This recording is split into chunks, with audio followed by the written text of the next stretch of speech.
Oh, hi. I'm glad you dropped by. It's almost like I planned this. I just finished reading, actually, I don't know why I put it there. I just finished reading issue 9 of The House of Hammer, first ever issue I've ever bought. Got it at Son of Monsterpalooza. And I thought I'd share my thoughts on it. But you know what? I think I'll go over to my puzzle table and do a nice little overhead shot so you can see what it was that I read and what it was, and then hear what it was I thought about it. So let's go over to my puzzle table, shall we? Come on. Okay, The House of Hammer, issue 9. Cover art by Brian Lewis. Nice collage from the Quatermass Experiment, here shown as The Creeping Unknown, which was the title outside of UK territories. Little button, now monthly by popular demand. You may notice that I did do this on my iPhone, but the sound was terrible. So I'm just doing it again with my headset. Okay, table of contents, a still from Carrie. The terrified and enraged Carrie White stands drenched with blood and calls forth her telekinetic powers for purposes of total destruction. See our interview with Carrie director Brian De Palma on page 14 and our review of the film on page 18. And there's the table of contents showing all the wonderful stuff that's in this particular issue.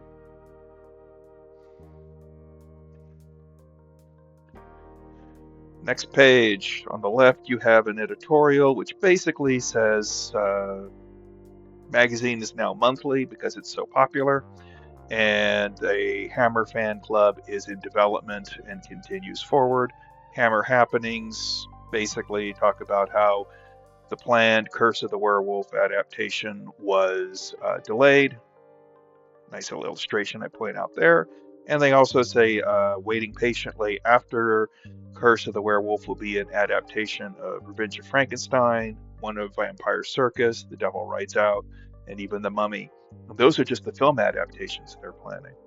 On the right-hand side is a recap of the first part of the comic adaptation of the Quatermass Experiment from issue 8. This is just one little page that kind of encapsulates the crash of the spacecraft and Victor Karoon coming out and Quatermass taking him in for medical treatment at their science facility. The art on this is really good and the writing's decent. Next page is, of course, now the proper we pick up where they realize the jelly in the spaceship is the remains of the other two missing astronauts, and we see how Victor Karoon is falling prey to whatever alien energy has infected him. His wife wants to break him out because she wants a second opinion from other doctors. She doesn't like how Quatermass is treating him. So she gets a guy to go in, bust him out, and which he does. But Victor Karoon, as you can see in the next page, repays that favor by absorbing the life force out of the poor sap, scares his wife into catatonia, and then runs off into the night. An autopsy of the guy reveals that Karoon is absorbing energy and biomatter from his victims. Then we go to the famous scene at the chemist, which is also known in the States as a pharmacist. That's another great scene in the film, and as you can see, it's nicely illustrated with a very monstrous looking Karoon going off and killing that poor unfortunate soul, and Quatermass realizing things are really bad. Meteor Macabre covered a lot of stuff. The interesting thing, first thing was a new Roddenberry movie. That was actually Spectre, the pilot that was not picked up by NBC, but it starred Robert Culp was in it. I remember watching it as a kid and loving it, but they never showed it. They never picked it up as a series. I'm sorry, I misspoke there. What was interesting, however, was that this article points out that Danny Steinman is the associate producer. And that name rang a bell, and I checked the IMDb, and that is actually, in fact, the same Danny Steinman that directed Friday the 13th Part 5, A New Beginning. Small world, isn't it? Just beneath that is an announcement that The People That Time Forgot, a sequel to The Land That Time Forgot, is entering into production. Crash was a film from Charles Band, starred Jose Ferrer and Sue Lyon, and they described it as something as akin to a cross between Death Race 2000 and My Mother the Car. Um, Adjacent to that was a new Australian fantasy film, The Last Wave. Peter Weir was directing that, but as I pointed that out while I was recording, and it says it was a curious follow-up to their curious but pleasant Picnic at Hanging Rock. And then in the bottom, they talk about a film called Battle Truck, which was going to be produced, written by Michael Abrains and directed by one Harry Cokless. And that was actually made it through production. It was released in '82, I believe, and actually turned up on an episode of Mystery Science Theater 3000. There you go. And then, all right, there's Meat Cleaver Massacre. They say, no need to tell you what that was inspired by, but I think that was a movie where they actually spliced Christopher Lee into it because he came in and he did some, like, he thought he was doing a documentary. And he was like, I'm in what? And at the very bottom, we see two stills from Vincent Price's wonderful appearance on The Muppet Show. Medium Macabre continues. The next page, they have a Spanish film, The Loreley's Grasp, which had not yet been released. But beneath that, they talked about how Pat Frank's novel, Alas, Babylon, was looking, the film adaptation of that was in the works. That film adaptation never came to pass. So it goes. After that, we have an announcement of Bill Nolan and Saul David preparing a script for the TV pilot of a proposed Logan's Run television series, which, as we all know, was actually picked up and ran briefly. An announcement of the death of Robert L. Lippert, a producer, known as the King of the Bees. Then we have here, that was an announcement of Incubus. Ray Russell's new novel, Incubus, has been acquired for filming. And just like Battle Truck, it took about 5 years to get off the ground and get out to theaters. It came out in 1982, directed by John Howe and starring Nick Cassavetes. Then News in Brief, they blurb about the town that dreaded sundown. Something called The Last Dinosaur, which I think might be one of our dinosaurs is missing. I don't know. It's directed by Alex Grashoff, who directed a couple episodes of Kolchak the Night Stalker. That's all I know about that. Also a mention of Blue Sunshine, The Worm Eaters, a comedy horror film about worm people, and yeah, they do eat worms in that movie. And Communion, which is also known as Alice Sweet Alice. Also here in book news, they have a little blurb or review of Monsters and Vampires by Alan Frank, which is the only Alan Frank horror movie book. I do not have it as of recording this commentary. Or I have, well, they both, it's funny, I'm looking across the room and the spines are both horror movies, but I know one is like the Great Treasury horror movies, and then the other one's about like something else. I don't really feel like getting up and walking across the room to look on that. And then there's a review of Fantasine issue number 2. Here we have the interview with Brian De Palma. First half, or the first 2 pages of this really is kind of like, well, is really focuses on the Phantom of the Paradise, which is a great movie. And the author of this interview and the interviewer loved that film, so they talk about it a lot.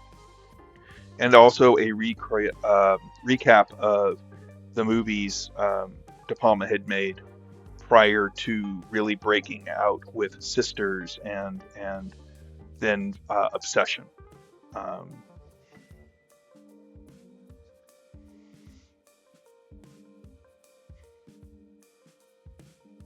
Interesting of note was that both Sisters and Obsession were scored by Bernard Herrmann, and on this page this is where the interview proper really starts, and De Palma talks about how Herrmann had scored Sisters and Obsession, and Herrmann had passed in December of 1975, I think Christmas Day. In fact, just after finishing the score for Taxi Driver. So he was unavailable, obviously, for Carrie. And De Palma says of that, I am using a composer who I do think is very good. He did the music for Nicholas Roeg's Don't Look Now.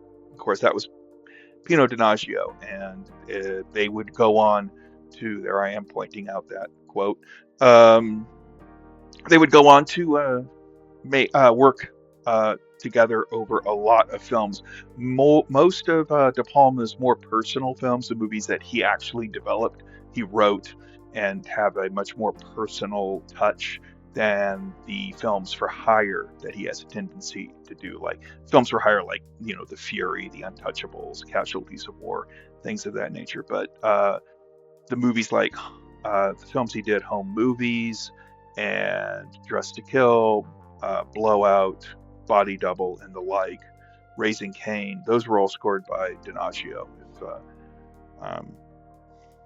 And then on the other side of the page, he mentions that he had written a script for a film adaptation of The Demolished Man that he was hoping to mount, but obviously that never came to be, because after Carrie, I think he went on to he did The Fury, and then I think it was Dressed to Kill. He did Home Movies too. Because that was between The Fury and Dressed to Kill, because Kirk Douglas was in Home Movies as well. Here we have a review of Carrie.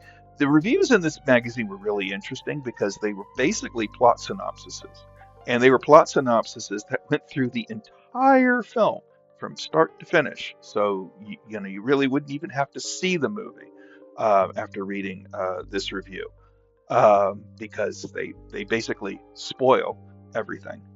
But that was a favorable review. Somewhat favorable, but less so, is this review for Seizure.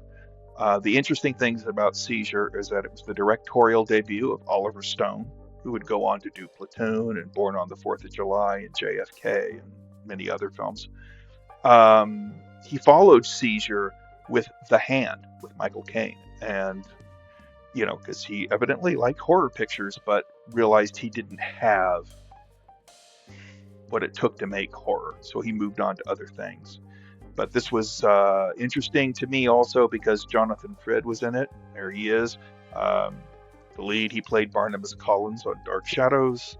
Also in the film is Hervé Vallechez, known at this time for being in The Man with the Golden Gun, and would go on to be in Fantasy Island. Now we go here to the conclusion of the Quatermass experiment comic book adaptation. They kind of break it into the 3 acts. We have the famous recreation of like the Frankenstein moment where Karun meets the little girl with the doll. You think he's going to kill her, but he doesn't. Next page is when he rampages through a zoo and absorbs all the animals there. Then they find he's in Westminster Abbey, and you have this rather large, confusing look. But I thought it was interesting that the entity kind of like absorbs all of these creatures, and I'm pointing out here kind of like how this kind of could be seen as a precursor for something along the lines of John Carpenter's The Thing, that kind of monster that is an amalgamation of all kinds of creatures, and the artwork's pretty good. I don't know if you see it really well in this video, but I was like, yeah, pretty good. And it's a little abrupt, but you know, it got the job done. The Quatermass story covers how the making or the release of the Quatermass experiment in 1955 um, basically made Hammer what Hammer is. If they had not done that, there would be no Hammer horror. This is, and, you know, yeah. 20 years later, Hammer is still, at the time of this publication, was still a name to be reckoned with. Um, Here we have the letter column. On the right-hand side there, they mention how popular the Dracula Prince of Darkness comic adaptation had been. I'm sure those issues are probably a bit more pricey than this one because it's a Christopher Lee Dracula movie. So it might, getting a copy of that, probably too rich for my blood, but you never know.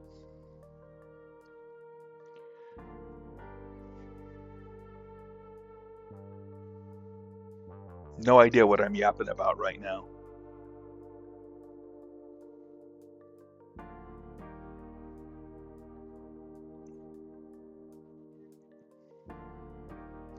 Okay, this is the day House of Hammer invaded Leicester Square. They basically had a screening of the movie Squirm and also showed trailers for Death Weekend, Future World, and Food of the Gods. Oof. But it was a very popular show. As you can see, there was a lot of people who showed up in costumes. The winner of the costumes was somebody that dressed like Dr. Shrek from Dr. Terror's House of Horrors. That's in that lower. Oh, I turned the page. Sorry. This is basically a synopsis of Squirm. Not a review, just a synopsis of the movie Squirm. You don't have to see the movie, just read that. Here we have a review of The Living Dead at Manchester Morgue, also known as Breakfast at the Manchester Morgue, or Don't Open the Window, or Let Sleeping Corpses Lie. Again, it is basically a synopsis of the movie from beginning to end, which closes with The Living Dead at the Manchester Morgue is no great film, but you certainly won't sleep through it. On the other side here, on the right-hand side, after that review, page 39 here, is the answer desk, which I guess is when people write in questions or letters about particular subjects. One was about Basil Rathbone. Another one was about a film called Latitude Zero. Lower right hand was about the first episode of Night Gallery, which was a TV movie written by Rod Serling, and each story was directed by a different person: Boris Sagal, Steven Spielberg, and Barry Shearer. That's basically what they're telling him. 1969, and yeah, the most famous one, of course, is the Spielberg one. Is the middle story, but honestly, I think the first and last yarns are the best. The cemetery, and I forgot what the last story was called, but that was the one about the Nazi hiding in a painting. Then we have this wonderful article detailing the making of the 1933 King Kong. Basically, Marion C. Cooper and Willis O'Brien all getting shout outs. They also, because they covered the 76 version in the previous issue, they reprint some pictures there. I think that's Rick Baker, I think, in the costume. And then, of course, there's Jessica Lange. And there's a nice little quip there, or a story, not quip, but a little thing about how Fay Wray was terrified in the prop hand because it was so big and it would lift her up about like 10 feet off the ground, but the joints would loosen, so the hand would slowly start to open over time, and she'd feel herself slipping. And 10 feet's a lot of feet to fall onto a hard floor, so she'd be like, "Guys, put me down." And they'd put her down, tighten it back up, and then lift her back up. So she said, "Yeah, I wasn't faking being scared at that point." I don't blame her. And we got going into turn the page there for the final. It was a really good. It was a really good article. I really enjoyed it. Then we have this about this one's called Stills and Press Books. It's fanzine on collecting, and it's basically the even back then it was it would be difficult to get stills and lobby cards for movies. Now you can get reprints and what have you, but um, this is just basically about the joys of tracking down your favorite movie stills and what they called here front of house stills, which I think in the States we call lobby cards. But I do like seeing World Without End and Dr. Cyclops. Now, and then of course, we have this last thing. It is a horror comic closing out the issue, Van Helsing's Terror Tales, and this is the story Food for Thought about an arrogant and abusive actor that is in a plane crash and resorts to cannibalism to survive, kind of like invoking um, the Chilean rugby team, soccer team, that football team that crashed in the Andes. I think that was probably what it was invoking. But what happens when he runs out of bodies? Well, uh, his rescuers learn that, and it is very similar to what occurred in Stephen King's short story Survivor Type. Again, like you know, uh, a really great gruesome story that is that worthy of inclusion in creepy, eerie, or Vampirella. I'm pointing out the fact that you can order back issues, including the very issue we are looking at right now. And then I look down, there's like Mad Magazine. Evidently, they were publishing Mad as well. Point out that, yep, there's the Jaws one that I really like. There was one for The Omen. There's a $6 Million Man one, and Star Trek and Rollerball. I would have loved to have gotten that one. But, and then we close. I end it with this here.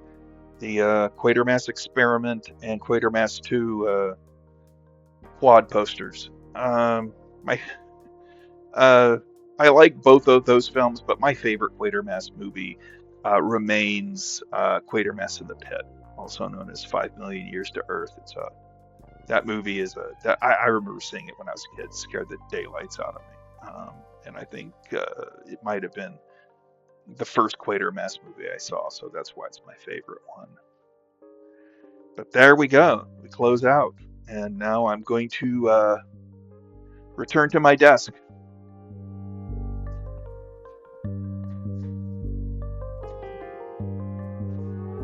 Okay, there you have it. The House of Hammer. I go back here. I'm gonna still learning how to navigate all this stuff. So, The House of Hammer, issue 9, June 1977. I think that's what it was, right? June? Yes, June 1977. Their first of their monthly, and it would go on until 1978 when the company that was publishing it sold off their rights, and they shuttered it, and it came back I think in 1982 for about another 2 years. But end result, end thoughts, I really liked the comic book aspect, the adaptations. In fact, I would have preferred if they were a little longer and a little more detailed, although they were perfectly acceptable for what they were. And that last story, I was like, yeah. And the article on King Kong was really good. The film reviews, I think that was something of a different time. But I do remember reading a collection of Raymond Carver essays and whatnot. And he wrote a book review. And basically, he just gave a synopsis of the book. He didn't even really do a lot of, I like this, I like that, didn't like this. It was just like, I was like, yeah. So it's a different kind of style, one that doesn't work for me. But, again, this was 1977. Internet wasn't around, and even home video really wasn't, didn't have the ubiquity that it would have in the next few years. So sometimes, novelizations or these synopsises,